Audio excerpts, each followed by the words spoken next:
আমরা ভুয়া খবর সমর্থন করি না, আমরা কোনো স্তরের দুর্নীতি বা অপরাধকে সমর্থন করি না। এবং আমরা কেবল নারী বা ডাক্তার বলি না, আমরা প্রত্যেক ব্যক্তির নিরাপত্তার গুরুত্বের উপর জোর দিই। আমি নিরপরাধ ব্যক্তিদের বিরুদ্ধে আঘাত করা প্রতিটি অপরাধীকে শাস্তি দেওয়ার জন্য, তাদের পেশা যাই হোক না কেন। আমার কাছে একজন পুরুষের জীবন একজন নারীর জীবনের মতো গুরুত্বপূর্ণ, এবং একটি শিশুর জীবন আরও বেশি মূল্যবান। কিন্তু একই সঙ্গে যদি ভিডিও, গুজব, সহিংসতা বা ভুল তথ্য ছড়ানোর প্রবণতা থাকে, তা অবশ্যই প্রতিরোধ করতে হবে।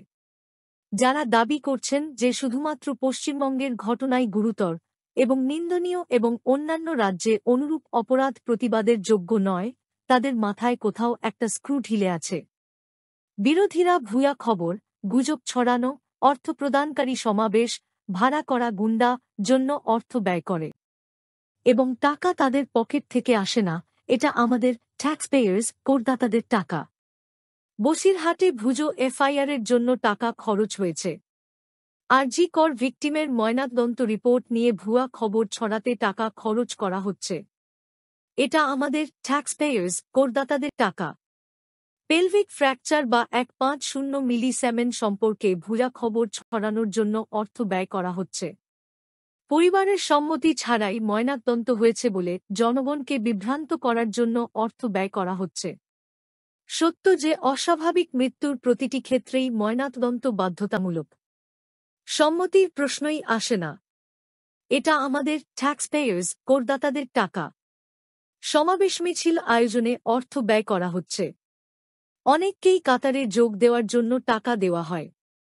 প্রশাসনের বিরুদ্ধে অর্থহীন অপবাদে অর্থ ব্যয় করা হচ্ছে। কেলেঙ্কারি অব্যাহত রয়েছে, তবে মহারাষ্ট্র বা উত্তরপ্রদেশ বা উত্তরাখণ্ড বা অন্যান্য রাজ্যে অনুরূপ ঘটনা সম্পর্কে মানুষকে সচেতন করা হচ্ছে না। আর এটা আমাদের ট্যাক্সপেয়ার্স, করদাতাদের টাকা। যারা এফআইআর ফাইলিংয়ে কয়েক ঘণ্টা বিলম্ব নিয়ে প্রশ্ন করছেন, তারা মহারাষ্ট্রের ঘটনায় কয়েকদিন বিলম্বের বিষয়ে শান্ত।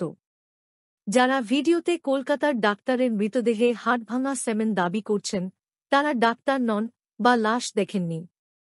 তারা কেউ কারো দ্বারা টাকা দেওয়া হয়েছে, কিন্তু টাকা আমাদের সব ট্যাক্সপেয়ার্স, করদাতাদের টাকা। নবান্ন বা মুখ্যমন্ত্রীর বাসভবনের দিকে চক্ষুশূল পদযাত্রা।